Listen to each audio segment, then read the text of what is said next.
Bapak nggak bilang, anak kurang ajar, you habisin harta, sekarang you udah kerja. Balikin tuh harta. Setelah lu kerja, you perform, baru gue jadiin anak. Gitu nggak? Gitu nggak? Tapi itu standar yang kita taruh di orang-orang.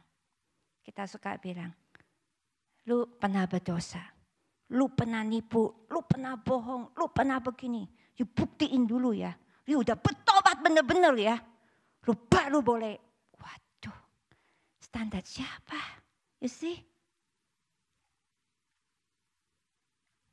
Condemnation akhirnya kita nggak bisa memaafkan diri kita sendiri. Sering sekali saya konseling suami istri. Istrinya bilang begini, iya laki gue nyeleweng, gue mau cerain, dia harus lakukan ini, dulu. Gue baru bisa respect sama hormat sama dia. Gue bilang, ya lu mau kawin balik gak sama laki lu? Simpel aja pertanyaannya, ya kan? Kalau masih mau ya terima dia apa adanya lah. Kalau enggak ya cerai, lupain aja. Whatever it is gitu. Jangan setengah-setengah. Orang yang mendua hati gak dapat apa-apa. Bapak yang baik mutusin, anaknya balik, dia pulihin semuanya. Gak perlu kerja dulu, gak perlu buktikan apa dulu, cukup dia balik saja. Bapaknya sudah bersyukur, anaknya mau balik, come back to the senses. Nah bayangkan, pagi ini cukup kita mau balik saja sama Tuhan. I don't care how screw up you are. I don't care berapa banyak mistake yang kamu udah bikin. Tapi pagi ini Tuhan bilang, datanglah pada Bapa yang baik. Dia akan pulihkan semuanya. Dia akan pulihkan semuanya.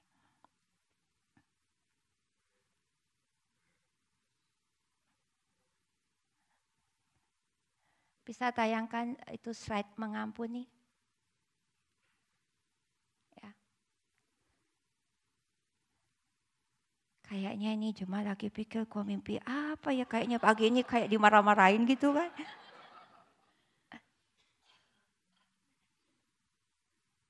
Sudah ketemu? Ada nggak ya? Kemarin saya kasih itu.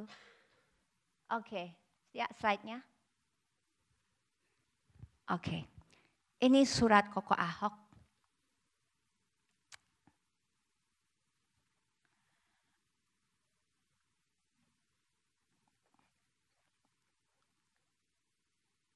Kalau kamu difitnah, kalau kamu sudah lakukan yang terbaik buat bangsa ini, kamu korbankan semuanya. Dan balasannya, kamu difitnah dan kamu dipenjara. Untuk mengampuni enggak gampang.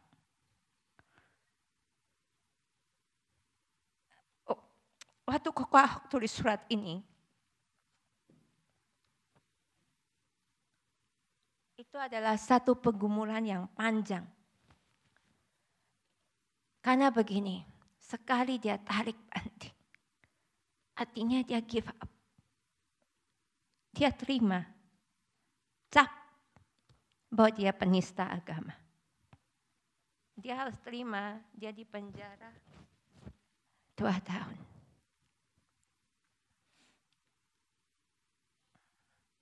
Dan semua perbuatan baiknya kayak nggak ada, kayak sampah, nggak ada artinya. Dan pada waktu dia menulis surat ini, yang dia pikirkan adalah orang-orang. Dia nggak pernah mikirin dirinya sendiri. Dan dia tulis di sini, saya sudah memutuskan untuk mengampuni. Dan dia tulis, dia bilang gini, put your hope in the Lord, now and always. Kalau dalam iman saya katakan, the Lord will work out His plan for my life. Dia mengakhirinya dengan itu. Maukah pagi ini siapapun yang besar sama kita, apapun masalahnya, kita mau memutuskan untuk mengampuni dan melepaskan berkat. Karena percaya bahwa Tuhan will work out His plan for my life. Abraham gak bisa bikin apa-apa. Dia yang salah kok. Dia yang bilang itu istrinya, adiknya. Dia mau balas apa sama tuh raja? Tapi Tuhan intervene. Tuhan bikin tuh raja minta maaf sama Abraham. Gila enggak? Halo? Ini Bapak kita. Zaman Abraham belum ada darah Yesus dicurahkan di kayu salib. Belum ada penebusan. Kita ini hidup di zaman kasih karunia. We sing this song. Amazing grace, how sweet the sound that saved a wretch like me. I once was lost, but now I'm found. I was blind, but now I see. Ayub berkata di Ayub 42, kalau dulu aku dengar engkau, tetapi sekarang mataku melihat engkau. Biarlah pagi ini mata rohani kita terbuka untuk melihat figur Bapa yang baik. No more condemnation. Even though you make bloody mistake, kesalahan yang besar, pagi ini izinkan Tuhan memulihkan keadaanmu. Izinkan Tuhan walk out His plan for your life. Itulah iman pengharapan. Itulah yang Koko Ahok katakan. Dia menulis surat ini dari penjara dengan tulisan tangan. Istrinya Vero bacaan ini nangis, gak tahan. Saya juga nangis gak tahan. Ceritain balik pun saya harus nangis gak tahan. Karena saya tahu itu gak mudah buat Koko Ahok. He is a fighter. And for him to give up, it's not in dia punya kamus. He should fight all the way. Kalau perlu fight sampai PBB sana.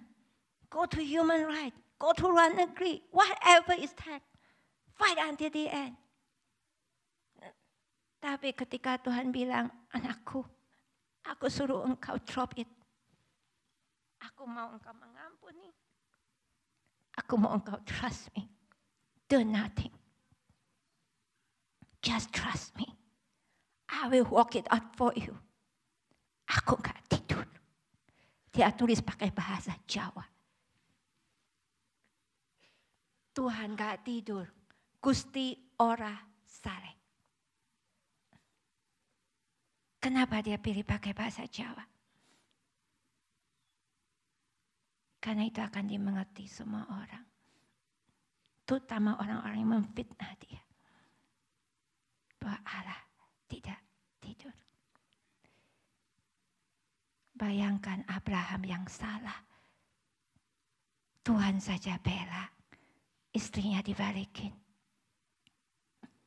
Apalagi kalau kamu gak salah. Gimana Tuhan gak bela? Kalau Allah ada di pihakku, siapa yang jadi lawanku? Terus dari Belitung ke dunia. This is the good news. God do more than we can think, pray and ask for. Terus tayangkan. You see, Koko Ahok dari Belitung, pulau yang nyaris tidak didengar orang. Orang gak tahu Belitung itu di mana. Dulu susah sekali menjelaskan kepada orang. Bahkan dulu di peta tuh gak ada satu dot hilang gitu. Terus dari Toronto, Kanada. Terus sampai di rumah saya juga ada. Terus ini dari Belitung nih, dari Belitung ke Kanada jauh loh ya, lumayan ya. Lihat orang-orang yang ke sana di balai kota. Ribuan orang setiap hari. Saya waktu itu pernah ke sana, ketemu si Koko, liatin bunga-bunga ini. Orang-orang peluk saya nangis-nangis, mereka jelaskan. Itu ada yang patungan orang kampung, tukang besi-besi sampah. Patungan 10.000, patungan 5.000, patungan 20.000 untuk kirim bunga. Cuma mau bilang, Pak Ahok kami cinta engkau. Buat orang yang sehari-harinya makan pun susah. Mau keluarkan uang untuk beli bunga. It must be God doing. Belum pernah ada dalam sejarah Orang yang kalah pemilihan dikirimin bunga.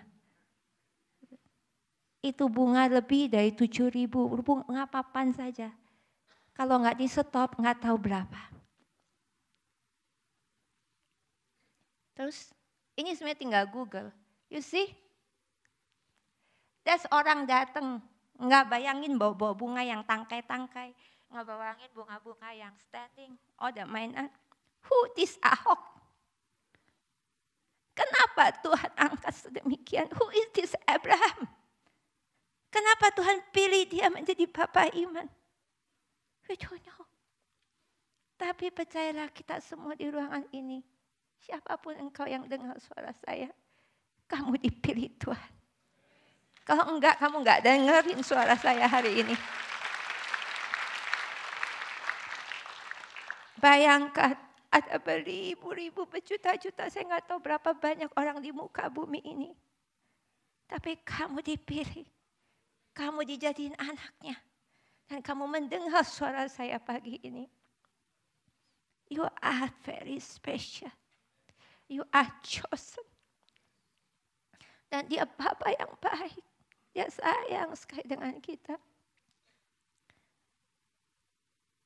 Kenapa kita harus menanggung beban kita sendiri? Kenapa kita masih letih lesu dan beban berat? Padahal kita bisa datang sama Tuhan. Taruh semuanya. Apapun itu. Selesaikan pagi ini. Bilang Tuhan, ini hidup aku. Ini hidup aku. Tuhan sudah memberikan yang terbaik. Anaknya yang tunggal. For God so loved this world. He gave his only begotten son. Supaya siapapun yang percaya pada dia memperoleh kehidupan, keselamatan. John 3:16. Pagi ini kalau engkau belum pernah terima Yesus sebagai Tuhan dan Juru Selamat pribadi kamu. Maukah engkau datang dan menerima dia? Dia Bapa yang baik. Pagi ini kalau engkau sudah jauh dari Tuhan, you mess up. Seperti anak yang hilang. You screw up, you make a huge mistake. Datang balik lagi pada Bapa. Biar dia pulihkan keadaan kamu. Dan pagi ini, engkau yang sudah berdoa, percayalah. Dia menjawab doa kita lebih daripada yang kita doakan, minta dan pikirkan. Karena kuasa Allah nyata dalam hidup kita. Next slide. Next slide. Next slide. Next slide. You see? Next slide. Next. Yeah. You see? Setelah Koko Ahok di penjara, orang mulai mengerti tentang cahaya. Cahaya itu tidak bisa ditutupi. Di penjara, gak bisa. Dia tetap bercahaya. Matius 5 ayat 16. Biarlah terangmu bersinar di hadapan banyak orang. Biarlah orang melihat perbuatanmu yang baik. Lalu mereka memuliakan Bapa di surga. Berapa banyak dari kita yang mau hidup sungguh-sungguh dengan Tuhan. Walaupun kita rugi. Walaupun kita dianggap bodoh. Semua orang korupsi dan kaya raya. Ngapain lu Ahok lawan arus sendiri? Seandainya lu ikut korupsi, lu nasibnya gak akan dipenjara. Seandainya lu kompromi, lu nasibnya gak akan seperti hari ini. Mengapa kita tetap mau hidup kudus? Dan menjaga kekudusan dan hidup dengan penuh integritas. Kenapa? Karena biarlah terang itu bersinar.